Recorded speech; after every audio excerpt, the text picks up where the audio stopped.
کوچوان نے بتایا کہ اس کا سالہ میو ہسپتال میں چوکیدار ہے۔ اس کی سفارش سے جگہ تو مل گئی پر براندے میں، وہ بھی کوئی ایسی بات نہیں۔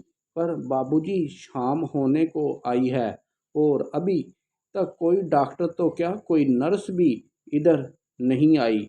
آپ صاحب لوگ ہیں، یہ دیکھیے ہاتھ باندھے ہوئے ہیں، میرے ساتھ چل کر کسی ڈاکٹر سے یہ کہہ دیجئے کہ صدیقی مریض کو ذرا سا دیکھ لیں۔ میں نے کہا وہاں ایک ڈاکٹر ہے، ڈاکٹر عبدالجبار، ان سے میرا سلام کہو، کام ہو جائے گا، نہ ہوا تو کل میں تمہارے ساتھ چلوں گا۔ اس وقت مجھے ایک دعوت میں جانا ہے، نام یاد کر لو، ڈاکٹر عبدالجبار۔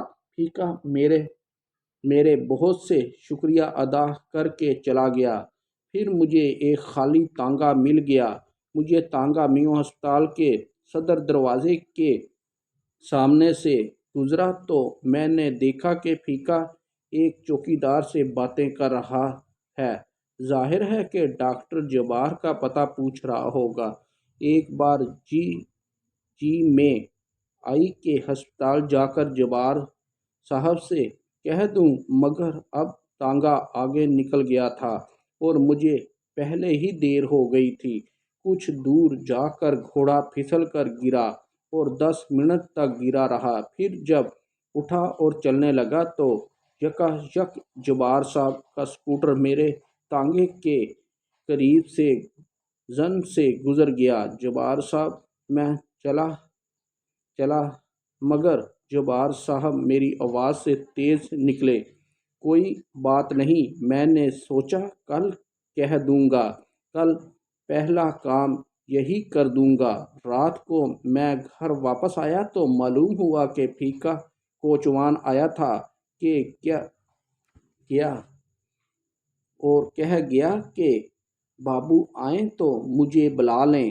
میں نے سوچا اس وقت کون بلائے، جبار صاحب ہسپتال ہی کو جا رہے تھے اور پھیکے کا کام ہو گیا تو شکریہ صبح قبول کر لوں گا، اور اگر کام نہیں ہوا تو جو بھی کوشش ہوگی صبح ہی ہوگی۔ صبح کو ابھی بستر سے نہیں نکلا تھا کہ پھیکے نے دروازہ کھٹکایا۔ معلوم ہوا کہ رات جبار صاحب ڈیوٹی پر نہیں تھے، ان کی ڈیوٹی آج دن کی ہے، یعنی تمہارا باپ دسمبر کی اس سردی میں براندے ہی میں پڑا رہا۔ میں نے اپنے انداز میں تشویش ظاہر کی۔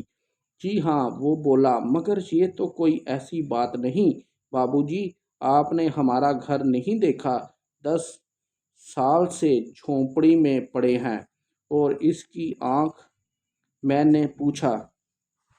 وہ تو چلی گئی بابو جی، پھیکا یوں بولا جیسے اس کے باپ کی آنکھ کو ضائع ہوئے برسوں گزر چکے ہیں۔ میں نے کہا جب آنکھ جا چکی ہے تو بے چارے بوڑھے کو ہسپتال میں کیوں گھسیٹتے پھرتے ہو، وقت بھی ضائع ہوگا، روپیہ بھی ضائع ہوگا۔ پھیکا بولا، بابو جی کیا پتہ آنکھ کے کسی کونے خدرے میں بینائی کا بھورا پڑا ہو، رہ گیا ہو۔ دیکھیں چولہا بجھ جاتا ہے تو جب بھی دیر تک راگ میں ہاتھ نہیں ڈالتے، کیا پتہ کوئی چنگار سلگ رہی ہو۔ میں نے اس بات سے چونکا۔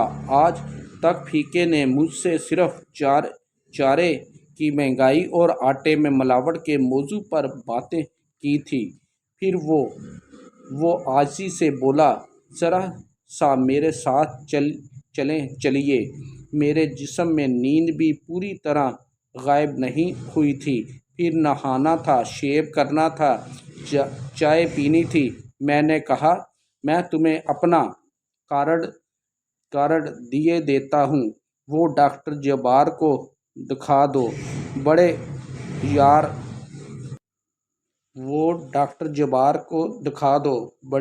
یار آدمی فٹافٹ کام کر دیں گے۔ تمہارا باپ ایک بار وارڈ میں چلا جائے، پھر علاج کے لیے تو میں خود جا کر کہوں گا۔ وہ مجھ سے کارڈ لے کر یوں چلا جیسے دنیا جہاں کی دولت سمیٹ لی جا رہی ہے۔ میں نے کارڈ پر لکھ دیا تھا، جبار صاحب اس کا کام کر دیجئے، بیچارہ بڑا غریب آدمی ہے، دعائیں دے گا، اور مجھے یقین تھا کہ کام ہو جائے گا۔ ڈاکٹروں کو صرف اتنا ہی تو دیکھنا تھا کہ آنکھ پوری طرح بجھ گئی ہے یا تھوڑی بہت رمق باقی ہے۔ میں دن بھر گھر سے غائب رہا اور پھیکا پھر میرے گھر کے چکر کاٹتا رہا۔ شام کو اس نے مجھے بتایا کہ جبار صاحب بیٹھے تو ہیں پر کوئی اندر نہیں جانے دیتا، کہتے ہیں باری سے آؤ، اور میری باری آئی ہی نہیں۔ گھٹنا پاجامے میں سے جھانک رہا تو باری کیسے آئے بابو جی؟ پھیکے نے مجھے ایک بار پھر چونکا دیا۔ نہ جانے پہلوان پھیکے کے اندر یہ احساس پھیکا اتنا برسوں سے کہاں چھپا ہوا تھا۔ میں نے وعدہ کیا کہ کل ضرور چلوں گا۔ اب تو شام ہو گئی ہے۔ دوسرے دن سویرے ہی مجھے شیخو پورے جانا پڑ گیا۔ رات کو واپس آیا تو معلوم ہوا کہ پھیکا آیا تھا۔ اس کے بعد 3 دن تک میں نے زیادہ وقت گھر میں گزارا مگر پھیکا نہ آیا۔ چوتھے روز میں نے گلی کے موڑ پر ایک کوچوان سے پھیکے کے باپ کا پوچھا تو معلوم ہوا کہ اسے وارڈ میں جگہ مل گئی ہے۔ اتنے میں پھیکا بھی آ نکلا۔ مجھے ذرا سی ندامت تھی، اس لیے جھوٹ بولنا پڑا کیونکہ پھیکا جبار صاحب نے کام کر دیا نا۔ وہ بولا، مگر بابو جی وہ تو مجھ سے ملے ہی نہیں۔ میں نے فوری کہا، میں نے انہیں فون کر دیا تھا۔ پھیکے کا چہرہ ایک دم سرخ ہو گیا اور اس کی آنکھوں میں ممنوعیت کی نمی جاگ اٹھی۔ جبھی میں کہوں نرس بار بار یہ کیوں کہہ رہی ہے، دیکھو بوڑھے کو تکلیف نہ ہو۔ پھر میں وہاں سے چلا آیا۔ میرے قدم آہستہ آہستہ اٹھ رہے تھے مگر ذہن میں جیسے شکست کھا کر بھاگا جا رہا تھا۔ رات کو نیند نے ندامت دور کر دی مگر صبح ہی پھیکا دروازے پر موجود تھا۔ بولا، آپ کی مہربانی سے داخلہ تو مل گیا تھا پر اب انہوں نے بابا جی کو کوٹ لکھپت کے ہسپتال میں بھیج دیا۔ یہ تو بڑا غضب ہوا بابو جی۔ آج میں اماں کو ساتھ لے کر گیا، 2 روپے گل ہو گئے، کچھ ہو سکے تو کیجئے۔ میں نے کہا، میں ابھی جا کر جبار کو فون کرتا ہوں۔ میں نے فون کیا بھی مگر ڈاکٹر صاحب مل نہ سکے۔ پھر مضرِ وقتوں میں بات ہو گئی۔ 5-6 روز بعد میں نے پھیکے کو دیکھا تو سوچا کہ نظریں چرا کے ساتھ والی گلی میں مڑ جاؤں اور وہاں سے بھاگ نکلوں مگر پھیکا لپک کر میرے پاس آیا اور بولا، بابو جی سمجھ میں نہیں آتا آپ کے کس احسان کا بدلہ اتاروں۔ جھوٹ نے میری ندامت کو کان سے پکڑ کر ایک طرف ہٹا دیا۔ واپس آ گیا نا تمہارا بابا؟ پھیکا بولا، واپس بھی آ گیا اور آپریشن بھی ہو گیا۔ جمعے کو پٹی کھل رہی ہے، دعا کیجئے۔ میں نے کہا، اللہ رحم کرے گا۔ پھر وہ جمعے کی شام کو آیا تو بولتے ہی زور سے رونے لگا۔ بابو جی غضب ہو گیا،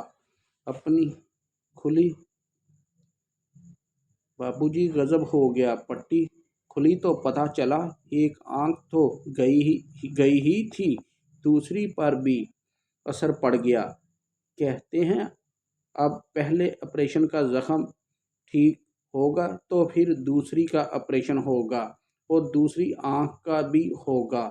میں نے اسے تسلی دی اور اسے ساتھ لے کر سامنے کی ایک دکان سے ڈاکٹر جبار کو فون کیا، مگر بدقسمتی سے وہ فون پر موجود نہ تھے۔ پھر میں نے اس سے وعدہ کیا کہ کل جا کر ڈاکٹر جبار سے ملوں گا۔ وہ ہسپتال میں نہ ہوئے تو انہیں گھر میں جا کر پکڑوں گا۔ دوسرے دن میں جا تو نہ سکا، البتہ ڈاکٹر جبار کو فون ضرور کیا، پھر وہ غالب نہ تھے۔ ادھر فیقہ بھی غائب ہو گیا۔ شاید 2 ڈھائی ہفتے بعد دروازے پر دستک ہوئی تو شکریہ ادا کرنے نوکر نے آ کر بتایا کہ فیقہ کوچوان آیا ہے۔ میں نے بھی اسے کھڑکی میں سے دیکھ لیا، بالکل ہیلدی ہو رہا تھا۔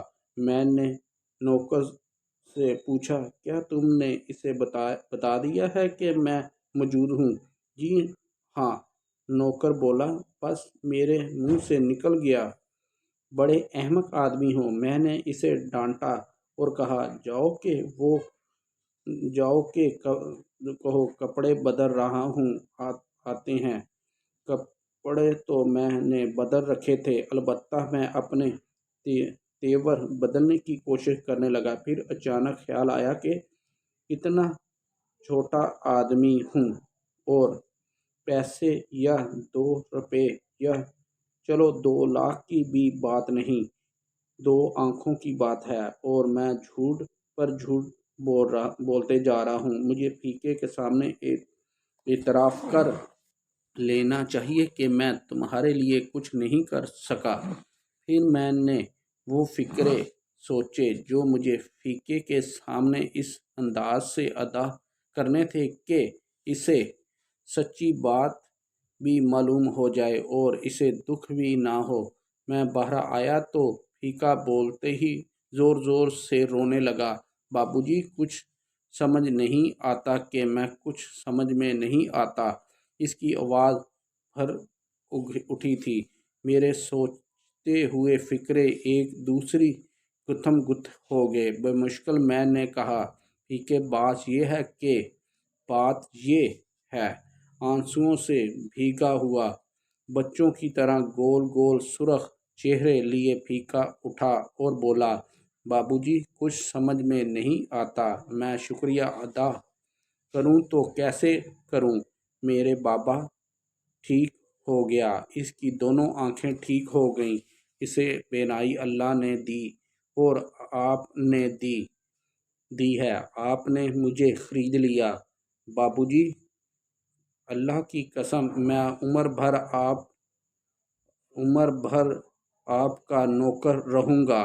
اور میں نے ایک بہت لمبی گہری سانسیں لے کر کہا، کوئی بات نہیں فیقے، کوئی بات نہیں، کوئی غلطی کوتاہی ہو گئی، اللہ تعالیٰ معاف فرمائے، بہت سی غلطیاں ہوں گی، آپ خود میں نے پوری آپ کو تفصیل بتا دی ہے، یہ کہاں سے پڑھی ہے تو آپ بھی وہاں سے پڑھ سکتے ہیں۔ 11ویں کلاس کی سرمایہ اردو، صفحہ نمبر 35۔ اللہ حافظ۔ اللہ تعالیٰ دن دگنی رات چوگنی ترقی آپ کو اور سب کو اللہ تعالیٰ دے، آمین انشاءاللہ تعالیٰ۔